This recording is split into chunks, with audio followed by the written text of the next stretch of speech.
Moenie die wyse mens manne van Babel ombring nie. Bring my in voor die koning, dan sal ek aan die koning die uitlegging te kenne gee. Toe het Arioch Daniel haastig voor die koning ingebring, want die koning was fed up geweest met hulle. En so vir hom gesê, ek het 'n man onder die ballinge van Juda gevind, wat die koning die uitlegging bekend sal maak.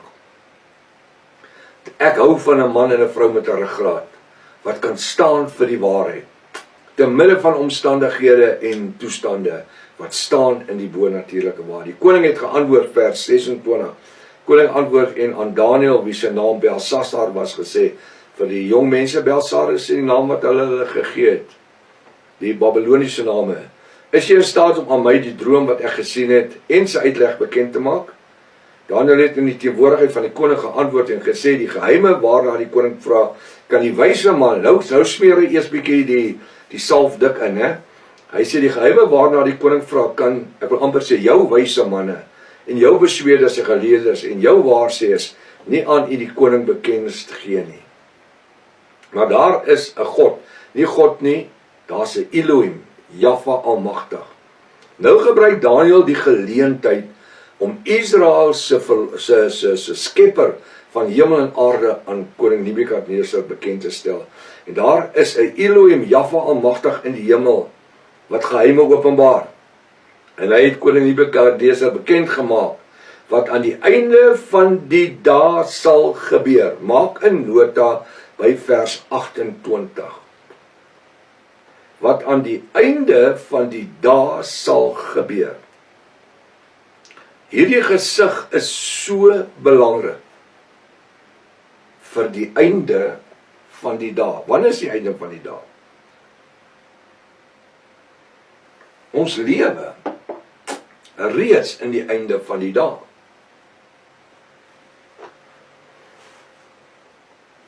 Die einde van die dae het van daar waar Jahwe in die hemel opgevaar het die einde van die dae begin. Maar dit het 'n proses gevat tot hierso toe, waar sekere dinge volgens die woord moes gebeur. En dis hoekom hierdie reeks, is dit die wit paus of die swart paus, so belangrik is, dat u dit nie mag mis nie. Maak nie saak of jy hou van die goed wat jy hoor of nie hou van die goed nie.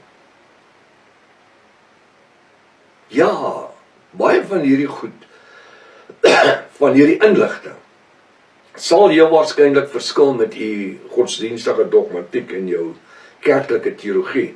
Maar weet jy wat? Wie wil ons tevrede stel?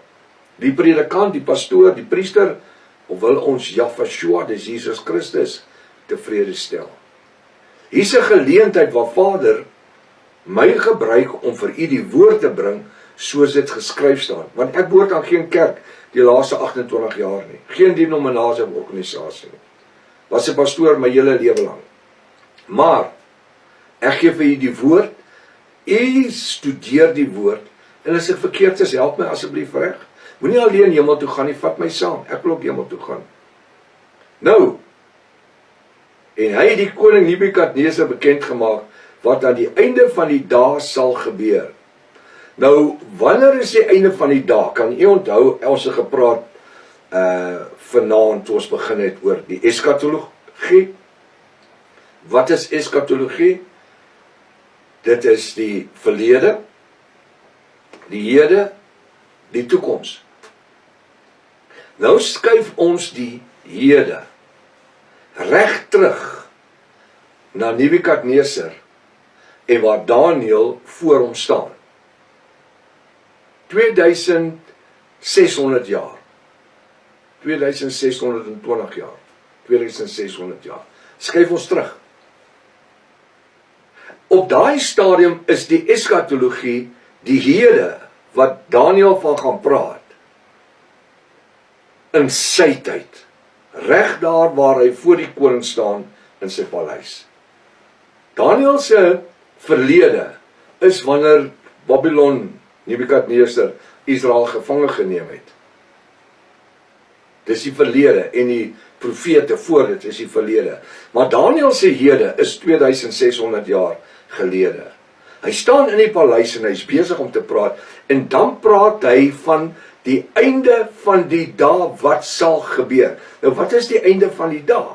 As hy in die Here staan, 2600 jaar, is die